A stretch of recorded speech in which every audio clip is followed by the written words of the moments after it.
കരയാതണയിക്കുന്നൊരാള് കനവിലെ കാടൊന്നിലെ കാരാഗ്രഹ കൂടുന്നിലെ കിനാപ്പനിക്കായി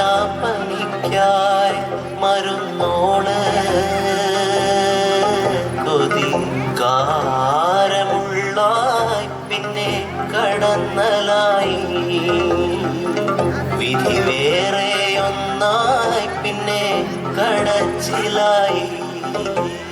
ആവേശം കൊള്ളുന്ന മോഹികളെ ആവോളം തുള്ള മാനസരെ കൊണ്ടുപോവാനായുള്ളൊരു വാഹനമേ തന്നാലെ അടങ്ങാത്തൊരാഗ്രഹമേ മേലെ മിന്നും തരം പൊന്നാണോന്ന് നേരിൽ ചെന്ന് നോക്കാനായി നിൽക്കാതുണ്ട് ഉള്ളിനുള്ളിൽ പരവേശം കീഴെ നീങ്ങിപ്പോകും മണ്ണെന്നാലും വേരിൽ നിന്നു പോന്നെന്നാലും മണ്ണിപ്പോകാൻ ആശിക്കുന്നേ അതിവേഗം ആറ്റിലെത്തി ഉറപ്പിൽ വീണേ ചുണ്ടയിലെത്തിയൊരു മുക്കുവനാണ് കളകാടൻ തട്ടിലെ മുത്തിര മാസിലാക്കണ മുത്തിരനാണ് ആറ്റിലെത്തി ഉറപ്പിൽ വീണേ ചുണ്ടയിലെത്തിയൊരു മുക്കുവനാണ് കളകാടൻ തട്ടിലെ മുത്തിര മാസിലാക്കണ മുത്തുവനാണ്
ആഡംബരങ്ങളും ഒന്നായി കൂട്ടിക്കെട്ടി